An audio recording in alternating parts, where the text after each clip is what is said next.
السلام علیکم ورحمۃ اللہ وبرکاتہ۔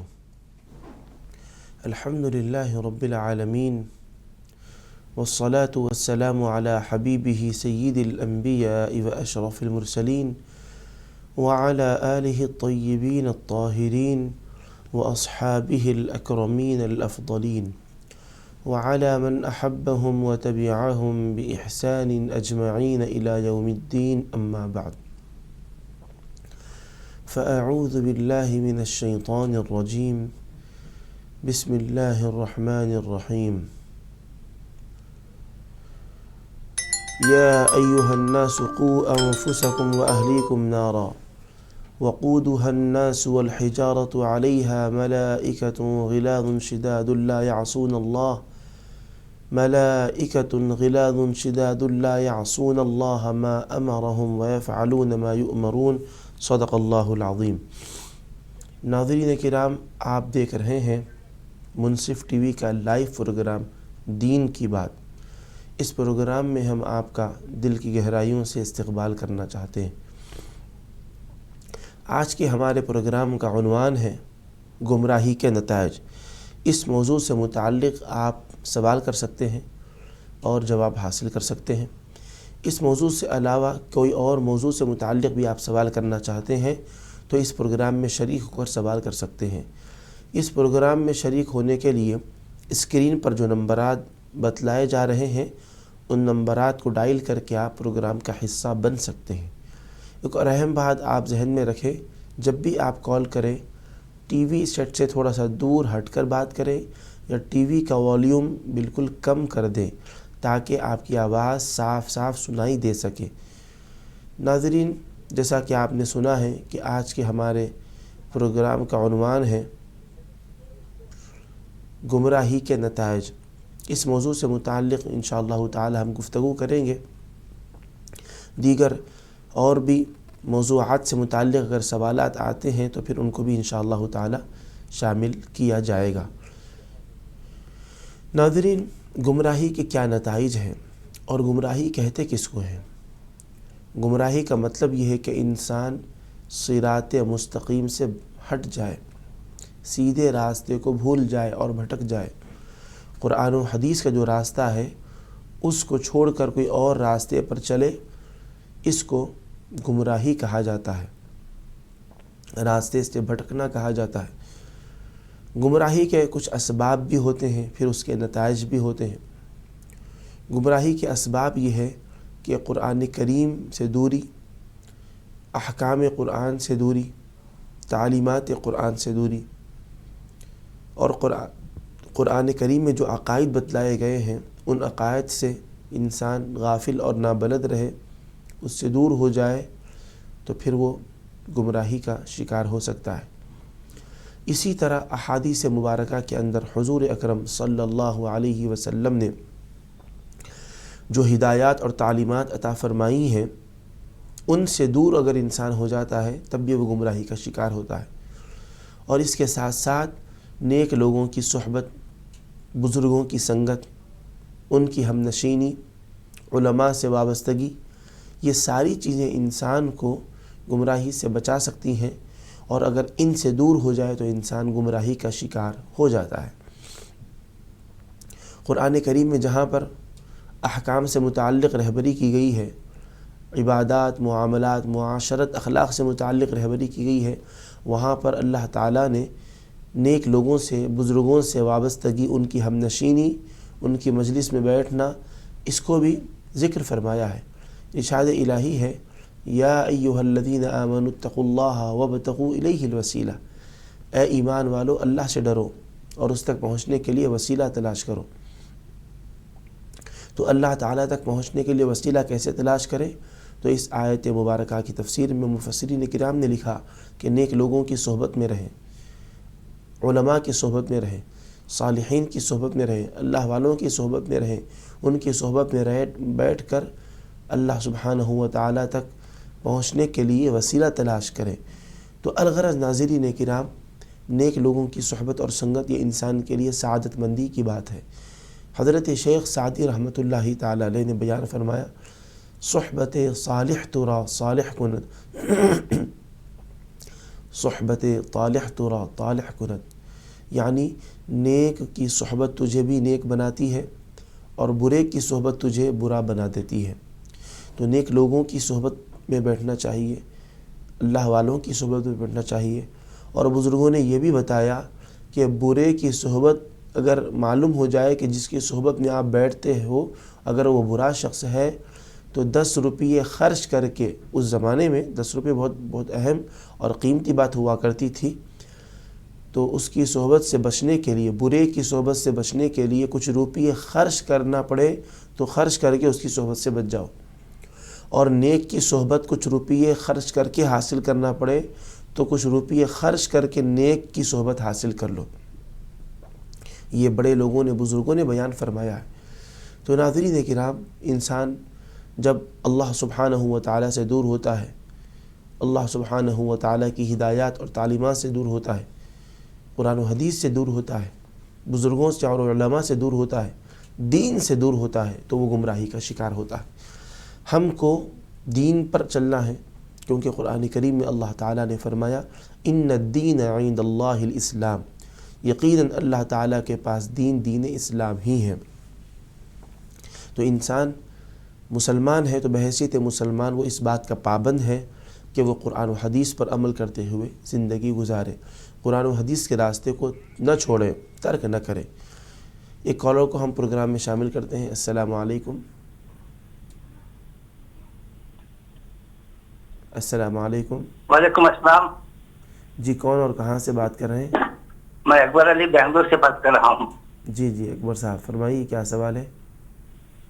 اسلام میں یہ دورہ ایجاد کرنا جائز ہے کیا؟ اور جا کے وہاں جا کر دعائیں مانگنا جائز ہے کیا نہیں؟ آپ سوال دہرائیے اپنا۔ اسلام میں درگاہ ایجاد کرنا جائز ہے کیا؟ جی اور وہاں جا کر دعائیں مانگنا جائز ہے کیا؟ جی ٹھیک ہے، اور کوئی سوال؟ بس اتنا ہی ہے۔ اوکے ٹھیک ہے، انشاءاللہ آپ کے سوال کا جواب دیا جائے گا۔ محترم اکبر صاحب نے بنگلور سے جوائن کیا ہے اور ان کا سوال تھا کہ اسلام میں درگاہ ایجاد کرنا جائز ہے اور وہاں جا کر دعائیں کرنا جائز ہے، یہ پوچھنا چاہ رہے ہیں۔ تو دیکھیے، دین اسلام کے اندر درگاہوں کو ایجاد کرنا یہ کوئی نیا مسئلہ نہیں ہے، بلکہ ہم اگر احادیث مبارکہ کا مطالعہ کرتے ہیں، قرآن کریم کی تلاوت کرتے ہیں، تو ہم کو اس طرح کے مضامین قرآن و حدیث میں ملتے ہیں۔ ایک تو ہے درگاہ، کسی بزرگ اور ولی کے یا کسی نبی کے انتقال کے بعد جو وہاں پر ان کا مزار مبارک، جو ان کی قبر جو بنائی جاتی ہے، اس کو درگاہ یا پھر بارگاہ یا مقام یا مرقد کہا جاتا ہے۔ اب یہاں پر یہ یاد رہے کہ کوئی بھی بزرگ اور ولی، نبی، کوئی بھی نیک لوگ، اگرچہ وہ عالم نبی ہو، نیک متقی پرہیزگار ہو، انتقال سے پہلے بھی ان کے پاس جانا یہ برکتوں کا ذریعہ ہے۔ اسی طریقے سے انتقال اگر ہو جائے ان کا، تو انتقال کے بعد ان کی قبر کی زیارت کے لیے جانا یہ بھی احادیث مبارکہ سے ثابت ہے۔ تو جب کسی کے انتقال کے بعد ان کی قبر کا نشان معلوم ہوگا تبھی تو زیارت کے لیے جائیں گے، اور احادیث مبارکہ سے ہم کو اس کی رہبری ملتی ہے۔ حضرت نبی کریم صلی اللہ علیہ وسلم نے ارشاد فرمایا، کنت نہیتکم عن زیارت القبور الا فزوروها، میں نے تم کو قبروں کی زیارت سے منع کیا تھا۔ اسلام کے ابتدائی زمانے میں سرکار نے منع فرمایا تھا، کنت نہیتکم عن زیارت القبور، میں نے تم کو قبروں کی زیارت سے منع کیا تھا، الا فزوروها، آگاہ رہو اب قبروں کی تم زیارت کے لیے جا سکتے ہو۔ پھر آگے نبی کریم علیہ السلام فرماتے ہیں، کیونکہ قبروں کی زیارت کرنا دنیا سے تم کو بے رغبت بناتا ہے، دنیا سے بے رغبت بناتا ہے اور آخرت کی یاد دلاتا ہے۔ تو حدیث شریف کی روشنی میں، حضرت نبی کریم علیہ السلام کے ارشاد مبارک کی روشنی میں قبروں کی زیارت کے لیے جانا یہ ناجائز نہیں ہے، یہ منع نہیں ہے، بلکہ ابتدا میں منع تھا۔ حضرت نبی کریم علیہ السلام نے اس ارشاد مبارک کے ذریعے سے پہلے جو منع کیا تھا اس امتناع کو بھی آپ نے ختم فرما دیا اور اجازت بھی عطا فرمائی ہے۔ تو اس اجازت کی وجہ سے قبروں کی زیارت کے لیے جانا بالکل جائز اور درست ہے، یا وہ انبیاء کے مزارات ہوں، یا صحابہ کے ہوں، یا اہل بیت کے ہوں، یا علماء کے ہوں، یا اولیاء کے ہوں، یا کوئی بھی نیک عام لوگوں کے ہوں، ان کے مزارات کی زیارت کے لیے جانا جائز اور درست ہے۔ اسی طرح اپنے مرحوم والدین کے مزار کی زیارت کے لیے بھی جانا یہ بھی جائز اور درست ہے۔ اب ناظرین کرام، یہ تو نبی کریم علیہ السلام نے ارشاد فرمایا اور اجازت عطا فرمائی۔ ایک ہے زبانی اجازت نبی کریم علیہ السلام نے عطا فرمائی۔ دوسری حدیث مبارک میں حضور پاک علیہ السلام کا عمل مبارک بھی ملتا ہے۔ حضرت نبی کریم صلی اللہ علیہ وسلم اہل جنت البقیع کے لیے دعائے مغفرت بھی فرمایا کرتے تھے، اور جنت البقیع میں آپ وہاں کے اصحاب قبور کی زیارت کے لیے تشریف بھی لے جایا کرتے تھے۔ احادیث مبارکہ میں ہم کو اس کا ذکر ملتا ہے کہ نبی کریم علیہ السلام جنت البقیع تشریف لے گئے۔ بقیع غرقد کا نام بھی آتا ہے احادیث مبارکہ میں۔ جنت البقیع آپ تشریف لے گئے، وہاں کے مرحومین کے لیے آپ نے دعائے مغفرت بھی فرمائی ہے، ان کے قبروں کی زیارت بھی آپ نے فرمائی ہے۔ تو یہ نبی کریم علیہ السلام کا عمل مبارک بھی ہے۔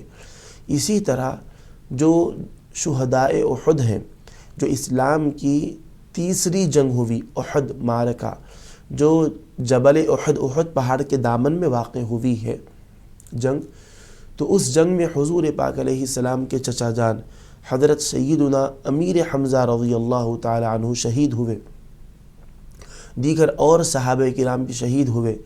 تو حضرت نبی کریم علیہ السلام پابندی کے ساتھ ہر سال ان کے مزار کی زیارت کے لیے تشریف لے جایا کرتے تھے۔ نبی کریم علیہ السلام اپنی حیات مبارکہ میں پابندی کے ساتھ تشریف لے جایا کرتے تھے، اور حضور پاک علیہ السلام کے وصال مبارک کے بعد حضرت سیدنا ابو بکر صدیق رضی اللہ عنہ نے اس طریقے کو جاری رکھا کہ آپ اپنی خلافت کے زمانے میں تشریف لے جایا کرتے تھے۔ حضرت عمر رضی اللہ عنہ بھی اپنی خلافت کے زمانے میں سرکار کی سنت پر عمل کرتے ہوئے شہدائے احد کی زیارت کے لیے احد پہاڑ کے دامن میں جو ان کے مزارات ہیں وہاں پر جایا کرتے تھے۔ حضرت عثمان غنی رضی اللہ تعالی عنہ کا بھی یہ معمول رہا۔ تو اب آپ اندازہ فرمائیں کہ نبی کریم علیہ السلام کے اس طریقے کو صحابہ نے دیکھا بھی ہے، اس پر عمل بھی کیا ہے۔ تو درگاہ ایجاد کرنا، لفظ ایجاد ہم نہیں کہیں گے، کیونکہ ہم کوئی اپنی طرف سے ایجاد نہیں کرتے، یہ چیز پہلے سے چلی آ رہی ہے۔ کوئی بھی انسان کا انتقال ہو جائے تو اس کو زمین میں دفن کرتے ہیں، اس کی قبر بنتی ہے، مزار بنتی ہے، پھر اس کے ساتھ ساتھ اس کے متعلقین وغیرہ وہاں پر زیارت کے لیے جاتے ہیں، جا کر قرآن کی تلاوت کر کے اس کا ثواب مرحوم کو پہنچاتے ہیں، کچھ ایصال ثواب ہوتا ہے۔ تو الغرض یہ ساری چیزیں جائز اور درست ہیں۔ تو درگاہوں کو جانا، مزارات کی زیارت کرنا، یا اپنے مرحوم رشتہ دار ہوں، یا پھر نیک لوگ ہوں، علماء ہوں، اولیاء اللہ ہوں، انبیاء ہوں، صحابہ ہوں، اہل بیت ہوں، یہ ساری چیزیں جائز اور درست ہیں۔ البتہ ہر چیز میں شریعت کے حدود کو پھلانگنا نہیں چاہیے۔ ہر چیز کی ایک حد ہے۔ انسان کی زندگی میں جتنے کام ہیں ساری چیزوں کی حدود ہوتے ہیں، اس کے کچھ طریقے ہوتے ہیں، اس کے کچھ آداب ہوتے ہیں۔ آداب کو ملحوظ رکھنا چاہیے، جو شریعت کے حدود ہیں وہ حدود کو نہیں پھلانگنا چاہیے۔ شریعت کے احکام کی خلاف ورزی نہیں ہونی چاہیے۔ جا کر درگاہ کا طواف کرنا یا سجدہ کرنا، یہ چیزیں تو بالکل ناجائز ہیں۔ قرآن و حدیث کی روشنی میں علماء کرام اس کو بالکل منع کرتے ہیں ایسی چیزوں سے۔ تو اس طرح کے نامناسب چیزیں اور پھر جو ناجائز امور ہے، ایسی چیزیں وہاں نہیں ہونی چاہیے۔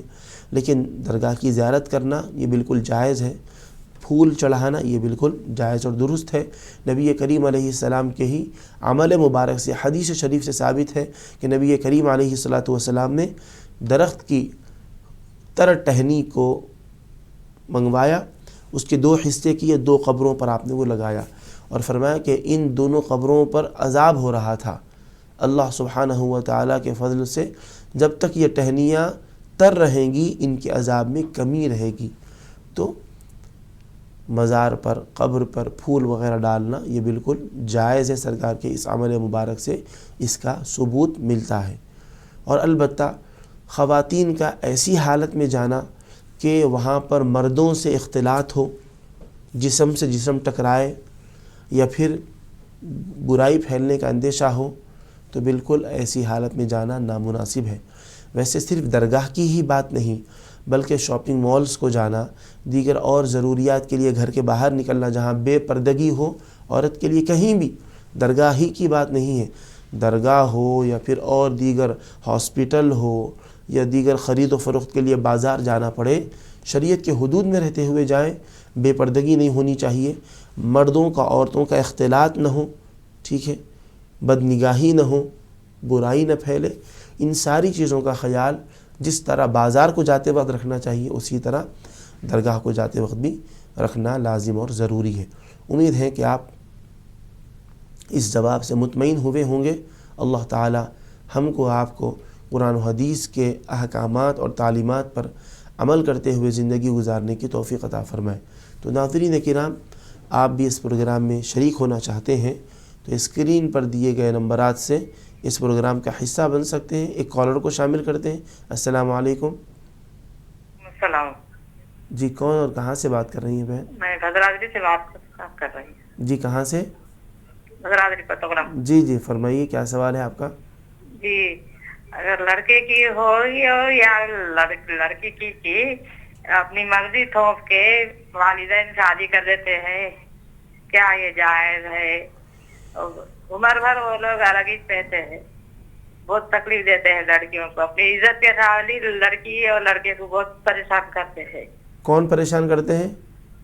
ہمارے معاشرے میں، ہمارے گھر میں بھی ایسے ہی واقعات گزرے ہیں۔ جی جی، تو اس سلسلے میں آپ کیا پوچھنا چاہتی ہیں؟ تھوڑا وضاحت کریں۔ اس طرح کرنا نہیں کرنا پوچھتی ہوں، اور مزاروں پہ جا کے بہت سے آدمی منتیں مانگتے ہیں، مزاروں کی بے حرمتی کرتے ہیں، جی ہمارے سے کہتے ہیں تم لوگ نہیں مانتے، جی جی ہم گھر پر ہی دعا کرتے ہیں۔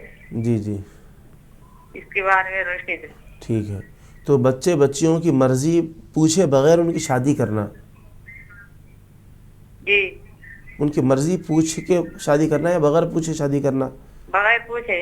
اچھا، اگر وہ انکار کر دیا تو یہ ہماری عزت کا سوال ہے، تم کر لو۔ جی جی، بہت پریشان کرتے ہیں۔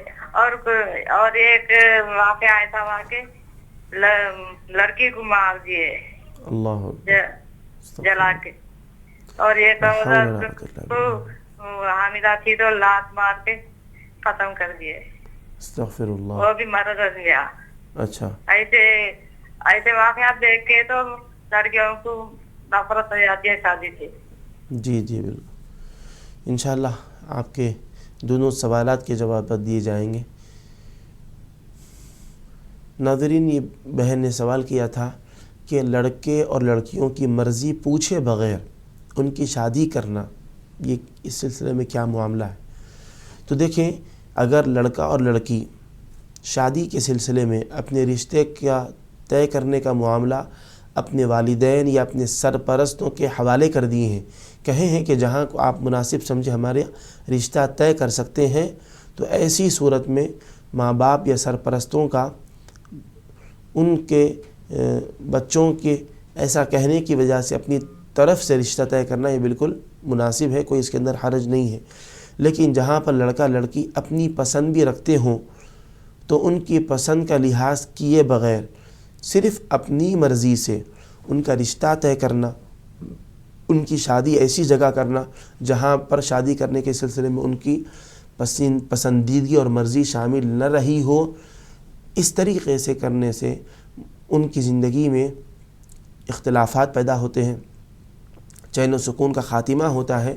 تو بہتر یہ ہے کہ لڑکا ہو یا لڑکی ہو، نکاح کے موقع پر ان کی بھی مرضی کیا ہے اس سلسلے میں معلوم کر لینا چاہیے، تاکہ بعد میں کوئی حادثات اور کوئی مشکلات، کوئی پریشانیوں کا شکار ہونا نہ پڑے۔ اگر ابتدا میں ان کی مرضی معلوم نہ کی جائے تو بعد میں مشکلات ہوتی ہیں۔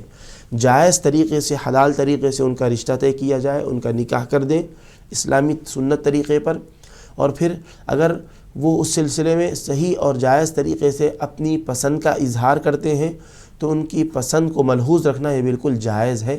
صرف ان کو نویر کیے بغیر ہماری، جیسا آپ نے سوال میں ذکر کیا، ہماری عزت کا سوال ہے، اس طرح کہہ کر ان کے کفو کے علاوہ میں، ان کے کفو کے علاوہ میں رشتہ کر دینا جہاں پر وہ چین و سکون سے نہ رہ سکتی ہوں، یا پھر لڑکا ہو تو ایسے جگہ سے ان کے لیے بچی کا انتخاب کرنا، ایسے خاندان اور ایسے گھرانے سے جو اس کے کفو میں نہ ہو، اور جہاں رشتہ کرنے کی وجہ سے وہ لڑکا چین و سکون سے نہیں رہ سکتا ہو، یہ نامناسب بات ہے۔ ماں باپ اور سرپرستوں کو بھی اس بارے میں سوچنا چاہیے، اور چونکہ یہ جدید ایجوکیشن کا زمانہ ہے، ترقی یافتہ دور ہے، پہلے کے لوگ بچیاں اپنی مرضی اپنے ماں باپ کے حوالے کر دیتے تھے، کہتے تھے کہ ماں باپ کی جو مرضی ہے وہی ہماری مرضی ہے، لیکن آج کل کے نوجوان یہ اپنی مرضی اور اپنی پسند ناپسند کو بھی سامنے رکھ رہے ہیں۔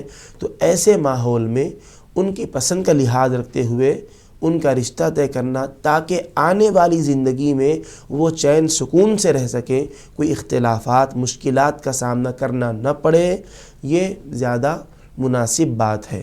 صرف اپنی مرضی ان کے اوپر تھوپنا اور زبردستی اپنی عزت کا سوال ہے کہہ کر ان کی شادی کرنا جہاں پر ان کی پسندیدگی نہ ہو، یہ نامناسب بات ہے۔ رہنا انہیں ہے، وہ اس گھر میں جا کر اس گھر میں رہنا ہے، بسنا ہے، وہاں پر اپنی خدمات کے ذریعے سے اور پھر اپنی قرآن و حدیث کی پاکیزہ زندگی کے ذریعے سے وہاں پر لوگوں کو چین و سکون پہنچانا ہے۔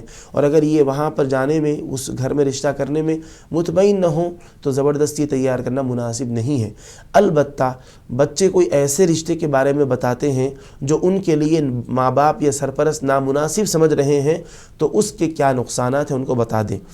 کسی ایسے گھرانے میں، کسی ایسے خاندان میں رشتے کے بارے میں اگر بچے کہتے ہیں ماں باپ ان کے دینداری، اخلاق، عقیدے سے، ان کے رہن سہن سے اور ان کے اسلام کے خلاف ان کے کلچر سے مطمئن نہیں ہے، تو بچوں کو اس کے نقصانات کے بارے میں بتائیں، بیٹے ہم یہاں آپ کا نکاح اس لیے نہیں کرنا چاہتے، یہ نقصانات ہیں، دینی شرعی اعتبار سے، دنیاوی اعتبار سے یہ نقصانات ہیں، آپ بھی اس پر غور کریں، ٹھنڈے دل سے ان کو سمجھائیں، انشاءاللہ ضرور وہ سمجھیں گے۔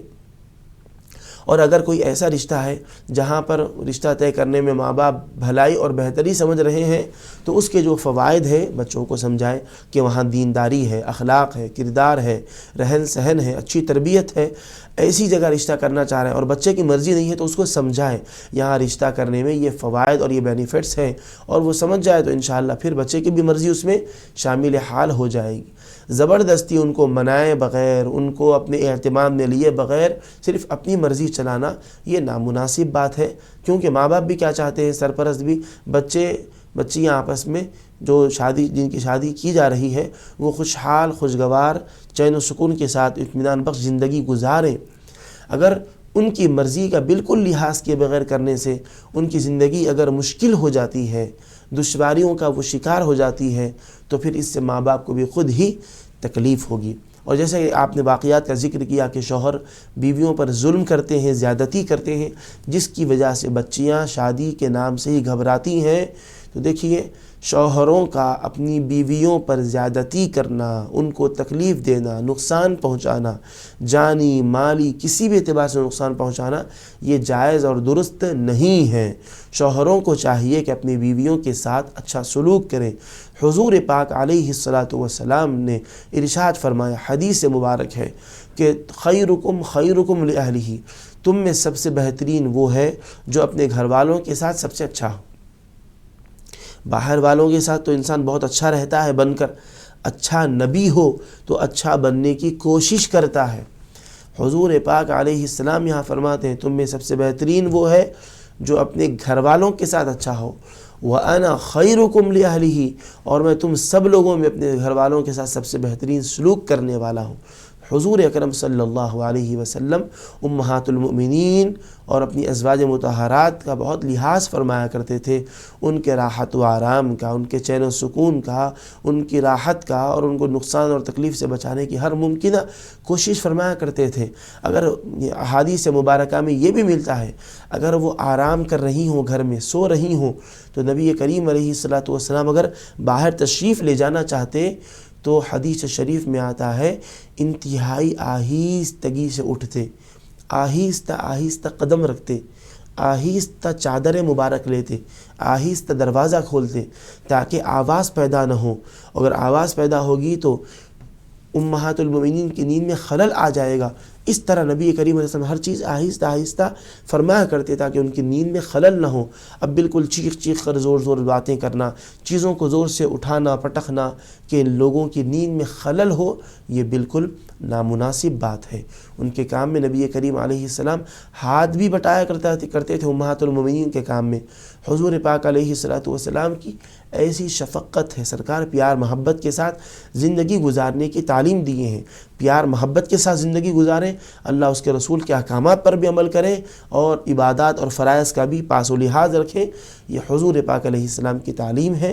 تو کسی بھی موقع پر، وہ حمل کا زمانہ ہو یا حمل کے علاوہ نارمل حالت ہو، ہر موقع پر ان کو اذیت اور نقصان پہنچانا، جیسا کہ اس کو سائلہ نے ذکر کیا ہے، یہ ساری چیزیں نامناسب ہے۔ بھلائی کے ساتھ اچھے سے ان کے سے زندگی گزارنی چاہیے۔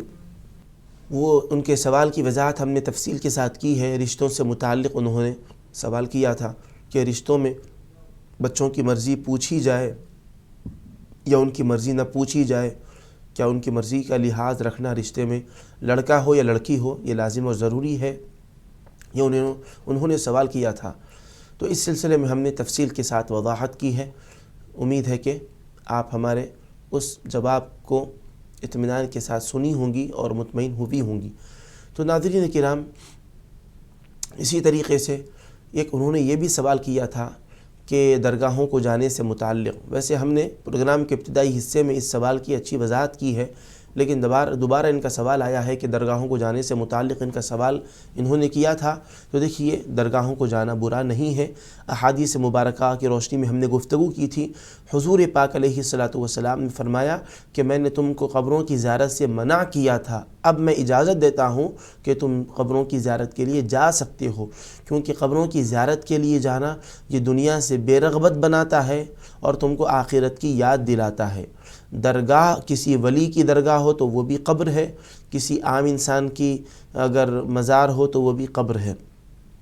درگاہ قبر یہ بس الفاظ کا فرق ہے، اور ورنہ چیز ایک ہی ہے کہ کسی شخص کا بھی اگر انتقال ہو جائے، کوئی مسلمان آدمی اگر انتقال کر جائے تو جو زمین میں اس کو دفن کرتے ہیں وہ مقام اس کے لیے قبر کا بنتا ہے۔ قبر بھی کہتے ہیں، مزار بھی کہتے ہیں، درگاہ بھی کہتے ہیں، بارگاہ بھی کہتے ہیں۔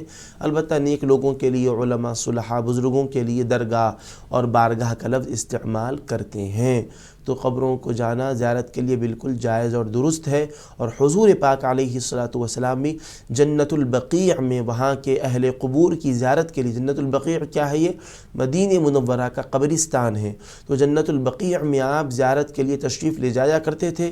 وہاں کے جو مرحومین ہیں، جو لوگ انتقال کر گئے ہیں، جو وہاں پر مدفون ہیں، ان کے لیے دعائے بخشش و مغفرت بھی فرمایا کرتے تھے، اور پھر ایصال ثواب بھی کیا جا سکتا ہے۔ مرحوموں کے لیے کوئی بھی نیک کام کر کے ان کو ثواب بھی پہنچایا جا سکتا ہے۔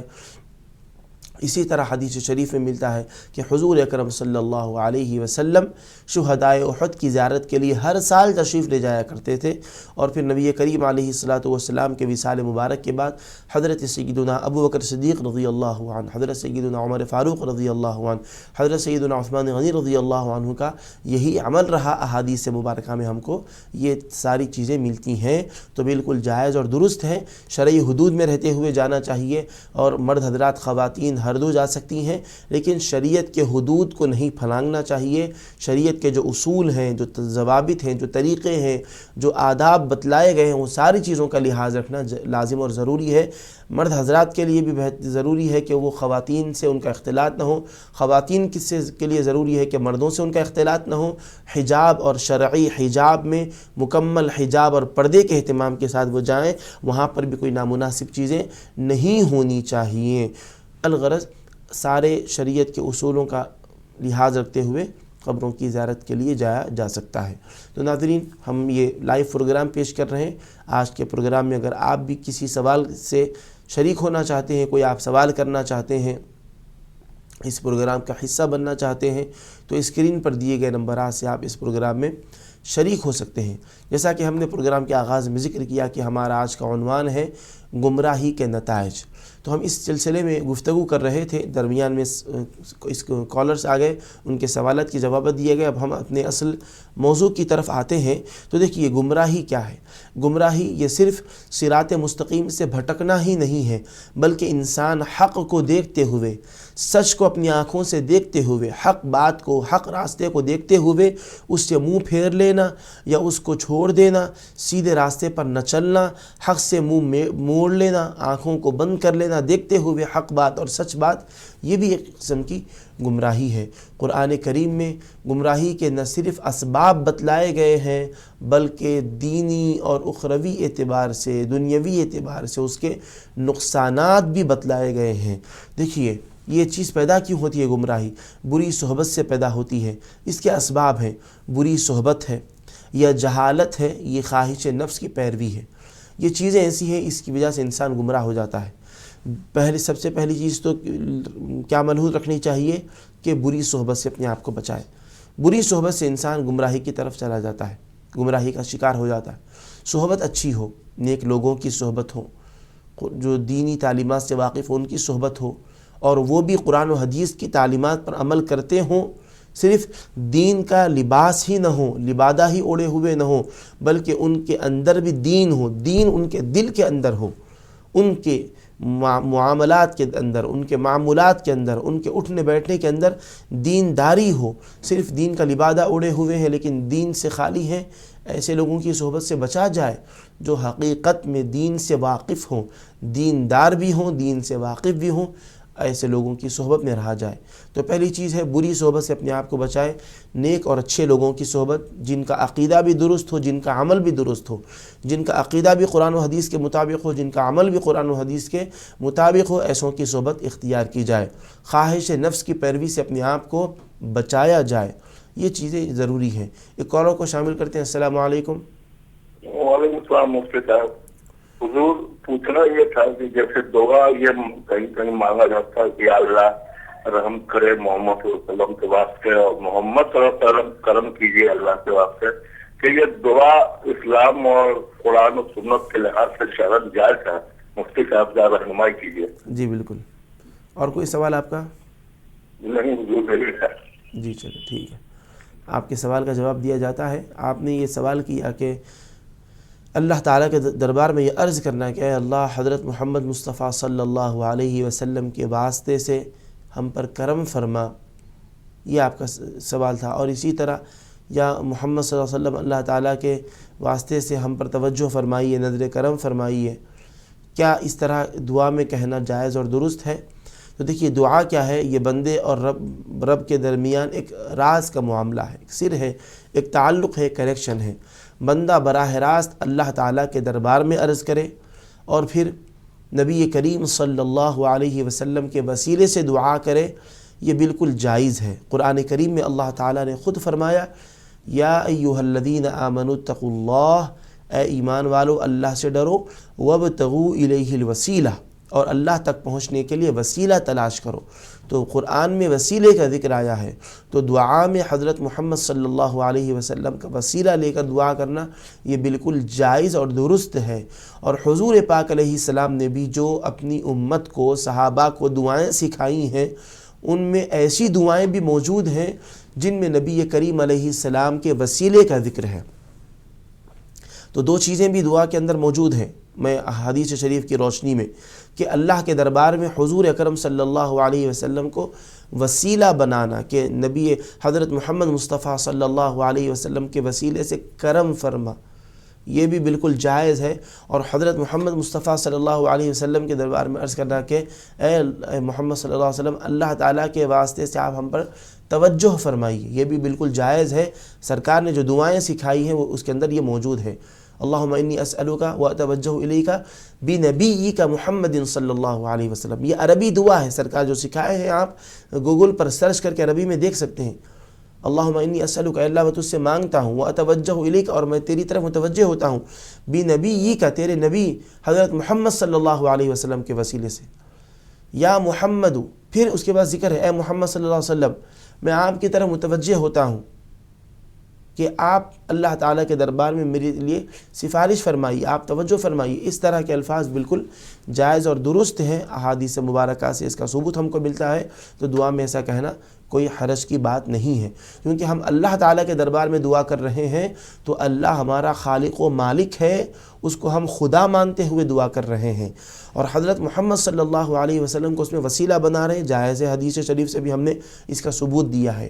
حضرت محمد صلی اللہ علیہ وسلم کو جو عرض کرتے ہیں محمد صلی اللہ علیہ وسلم آپ ہم پر توجہ فرمائیے، نظر کرم فرمائیے، اس طرح کہنا حضرت محمد مصطفیٰ صلی اللہ علیہ وسلم کو رب مانتے ہوئے نہیں، ان کو خدا مانتے ہوئے ایسا نہیں کہتے، بلکہ ایسا کہتے ہیں کہ وہ اللہ کے نیک بندے ہیں، نبی ہیں، رسول ہیں، اللہ کے چہیتے بندے ہیں، وہ حبیب اللہ کا لقب اللہ نے ان کو عطا فرمایا، اللہ کے دربار میں ان کا بڑا مقام ہے، اللہ کے دربار میں اگر وہ سفارش فرمایا اور وہ ہم پر توجہ کریں تو اللہ تعالی ہم پر فضل فرمائے گا۔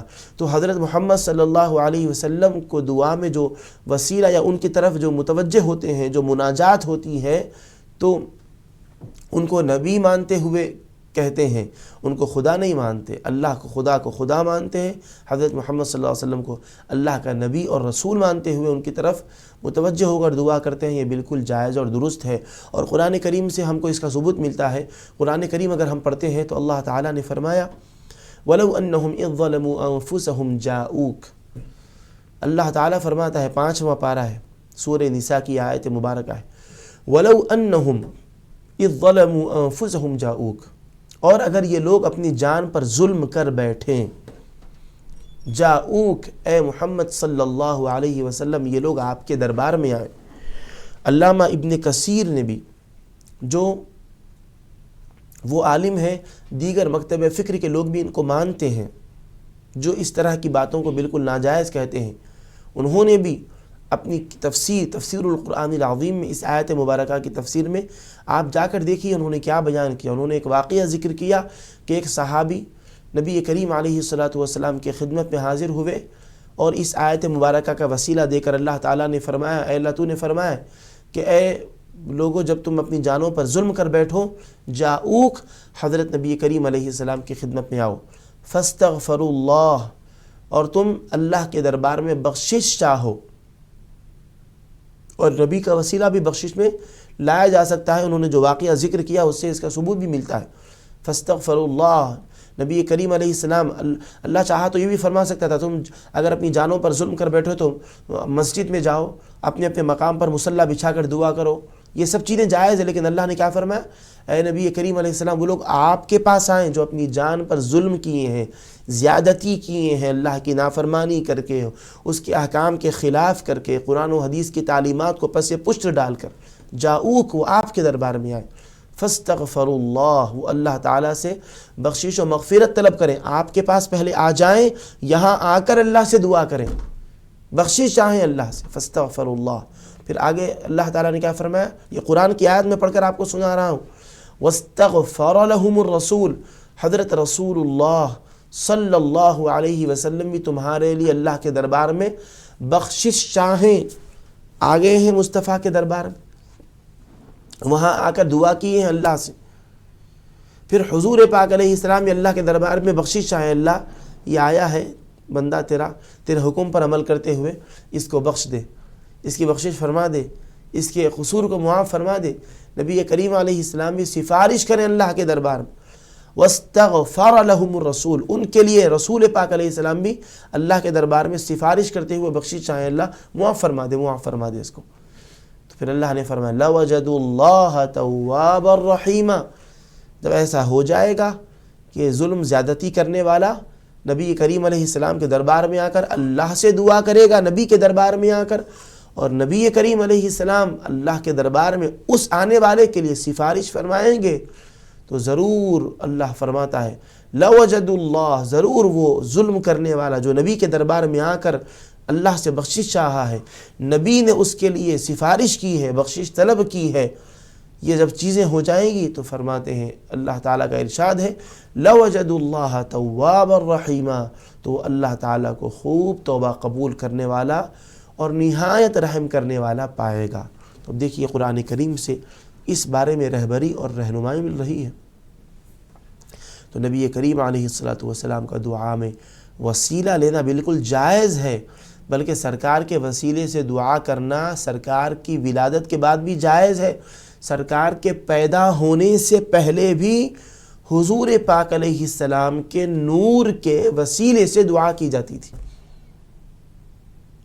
صحیح بخاری شریف پڑھیے، حضرت ابو طالب کے اس کے اندر اشعار موجود ہیں، انہوں نے اس میں ذکر کیا وَأَبْيَضَ يُسْتَسْقَى الْغَمَامُ بِوَجْهِهِ ثِمَالُ الْيَتَامَى عِصْمَةٌ لِلْأَرَامِلِ. نبی کریم علیہ السلام کی ولادت باسعادت سے پہلے جب عرب قحط سالی میں مبتلا ہوتے، کسی تکلیف اور پریشانی میں مبتلا ہوتے، کسی آفت اور حادثے کا شکار ہوتے، تو سرکار کے وسیلے سے، نور مصطفیٰ کے وسیلے سے دعا کرتے. ابھی سرکار دنیا میں تشریف لائے نہیں ہیں، آنے سے پہلے بھی نور مصطفیٰ کے وسیلے سے دعا کرتے. صحیح بخاری میں حضرت ابو طالب کا شعر ہے، زمانے جاہلیت میں بھی سرکار کے وسیلے سے دعا کی جاتی تھی.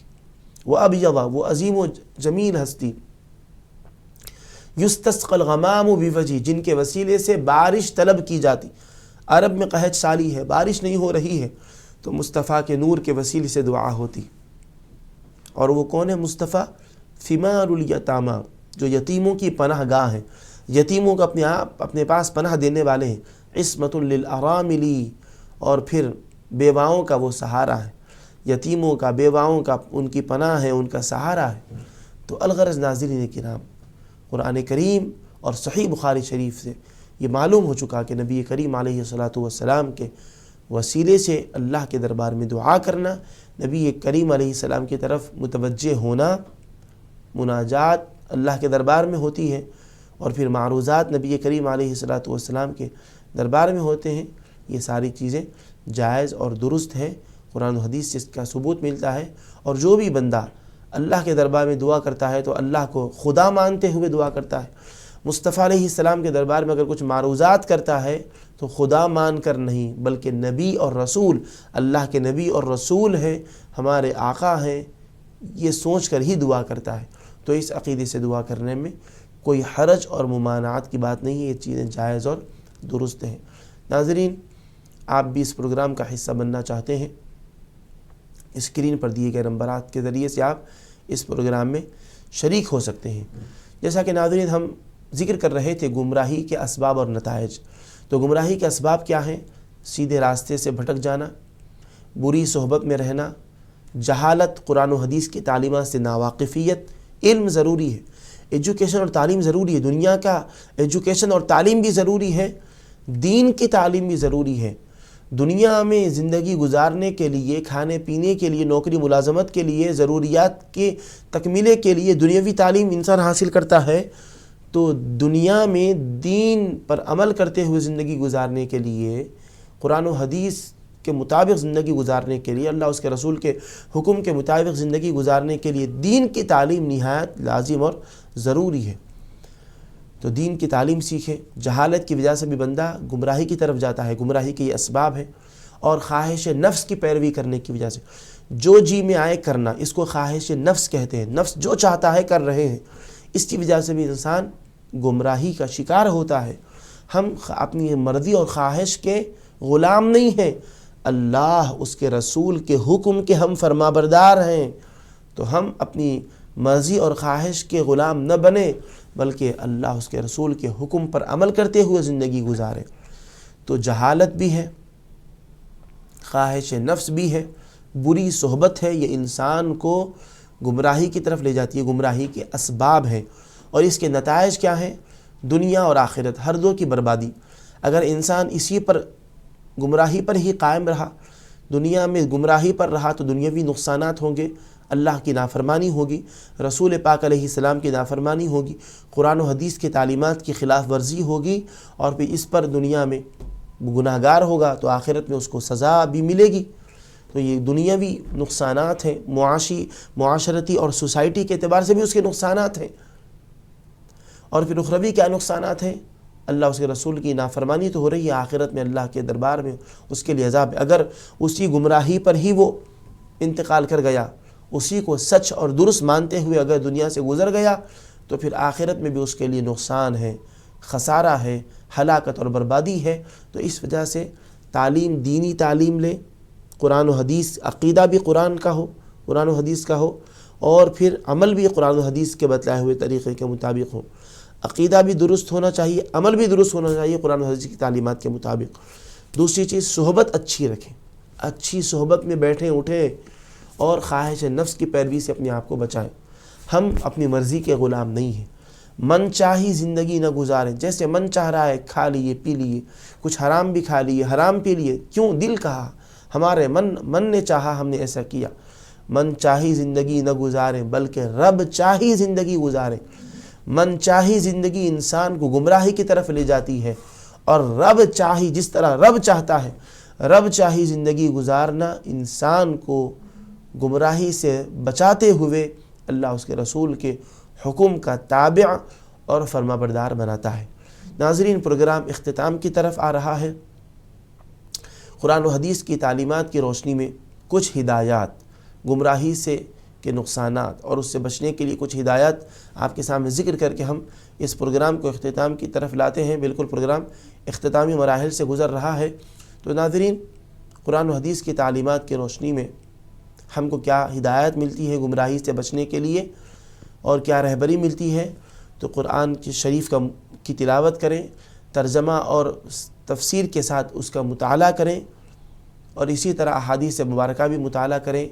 عبادات میں جو ہیں نماز، روزہ، زکوٰۃ، حج، ان ساری چیزوں کی پابندی کریں، اور پھر جو جی میں آئے وہ نہ کہیں۔ جو کوئی بھی شخص کوئی بھی بات کہہ رہا ہے، ہر کسی کی ہر بات کو نہ مانیں، بلکہ دیکھیں کہ قرآن و حدیث کے اصول پر وہ بات اترتی ہے یا اس کے خلاف ہے۔ قرآن و حدیث کے اصول پر اگر وہ بات اترتی ہے تو اس پر عمل کریں، اس کے خلاف ہے تو اس سے اپنے آپ کو بچائیں۔ ناظرین، اب پروگرام بالکل اختتام کو پہنچ چکا ہے۔ اپنے میزبان مفتی سید مصباح الدین کو، منصف ٹی وی کی پوری ٹیم کو اجازت دیجیے۔ السلام علیکم ورحمۃ اللہ وبرکاتہ۔